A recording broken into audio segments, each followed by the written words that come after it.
Bonjour tout le monde et surtout salutations aux acolytes des illustres. Si vous ne me connaissez pas, moi c'est Robin. Et si c'est la première fois que vous tombez sur mes vidéos et que le sujet vous est peu familier, je vous encourage fortement à aller visionner mes premières vidéos sur le sujet. Je commence ma vidéo par des remerciements.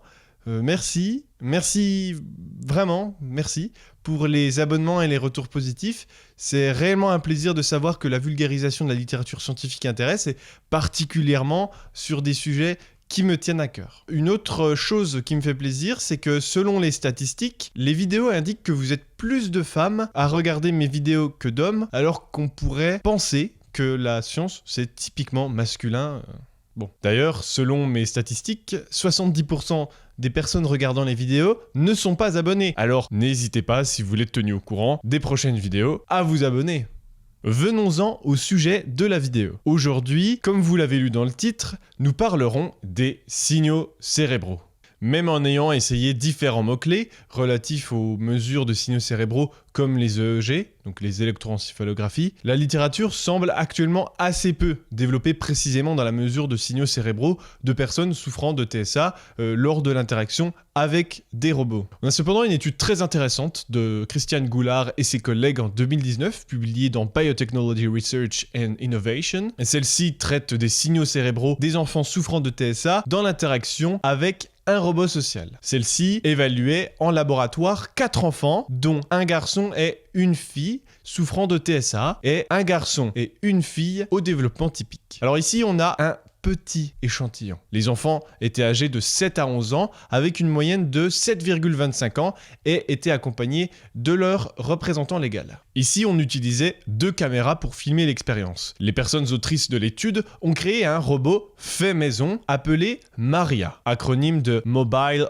Autonomous Robot for Interaction with Autistics, d'apparence plutôt humanoïde. Souvenez-vous de la dernière vidéo et de Fong. Ici, les auteurs de Maria qualifient ici Maria de anthropomorphique. Maria mesure 1,35 mètres et est adaptée aux besoins de l'étude parce qu'elle possède un ordinateur embarqué à l'intérieur de son corps pour contrôler les paramètres lors de l'interaction, un écran tactile pour diffuser des vidéos, un système Pioneer 3DX afin qu'elle puisse se mouvoir quelque peu de manière latérale d'avant en arrière. On a un capteur laser pour localiser où est l'enfant et d'autres périphériques comme une caméra pour capturer les images du visage de ce dernier et haut-parleur pour aussi diffuser des sons. Les enfants se voyaient attribuer 2 tâches individuellement. Dans un premier temps, l'enfant était invité à se mettre en face du robot en étant assis sur un tapis tout en étant muni des électrodes de l'encéphalographe sur la tête. Et en même temps, il y avait le système d'acquisition des signaux cérébraux qui était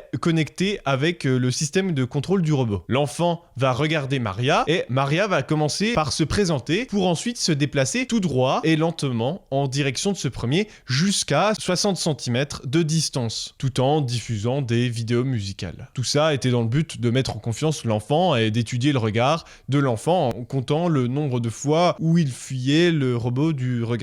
Dans un second temps, la personne chercheuse, donc médiatrice ici, invite l'enfant à se mettre debout afin de lui faire toucher Maria et à faire un jeu avec Maria si ça l'intéresse. Le jeu consiste à imiter en jouant à avancer, reculer pendant en moyenne 30 minutes. Lorsque l'enfant avance, Maria va reculer et lorsque l'enfant recule, Maria va avancer, ce qui entraîne une synchronisation entre les 2 partenaires. Et cette tâche aura pour effet d'améliorer l'interaction et de compter le nombre de fois où il y aura du contact physique avec Maria et si l'enfant va attendre des ordres de la part du médiateur, limiter ou interagir avec lui d'une autre manière aussi. D'autre part, pour mesurer et donc quantifier le succès de l'interaction entre Maria et l'enfant, les auteurs utilisent une GAS, donc c'est une Goal Attainment Scaling, et après recueil des données de l'activité cérébrale, les auteurs avaient compilé les données et les ont analysées en s'intéressant aux ondes alpha et ondes bêta des enfants. Cependant, les chercheurs indiquent que pour la deuxième tâche, il y avait trop de données qui étaient générées et qui étaient par conséquent non utilisables. Mais concernant la première tâche, cela pouvait être exploitable, mais seulement pour les enfants atteints de TSA, parce que les enfants au développement typique avait trop bougé. Les chercheurs avaient d'ailleurs remarqué qu'au niveau du lobe occipital, il y avait une activation très importante d'ondes alpha et qu'au niveau du lobe frontal, il y avait une activation importante d'ondes bêta. Pour préciser à quoi ces lobes sont liés, selon Davidson en 2004, le lobe occipital est plutôt lié à l'exploration visuelle, tandis que le lobe frontal est plutôt lié à l'attention, la concentration et la planification. Ensuite, concernant l'analyse du nombre de fois où les enfants regardaient autre part qu'en direction du robot, les enfants atteints de TSA fixaient beaucoup plus que les enfants au développement typique. Ces résultats s'expliquent probablement par le fait que les enfants atteints de TSA sont très intéressés par les robots en général. L'autre modalité était le nombre de fois où le robot était touché par l'enfant. Seulement un des deux enfants atteints de TSA touchait le robot. Et ça, 3 à 4 fois plus, contrairement aux deux autres enfants au développement typique. Ces résultats sont donc étonnants, car les enfants souffrant de TSA ont en général des déficits ou des dysfonctionnements dans l'attention, la planification, l'attention conjointe.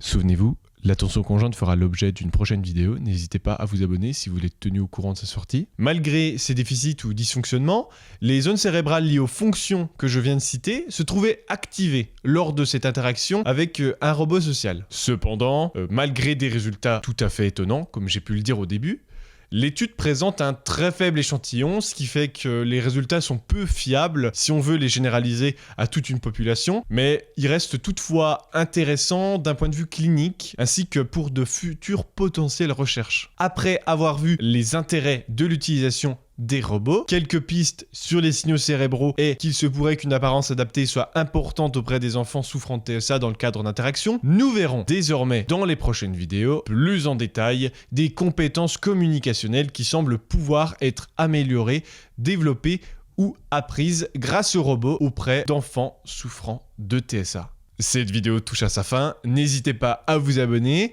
à laisser un pouce vers le haut pour m'indiquer que ça vous a plu. On se retrouve prochainement, je vous souhaite le meilleur et à très vite.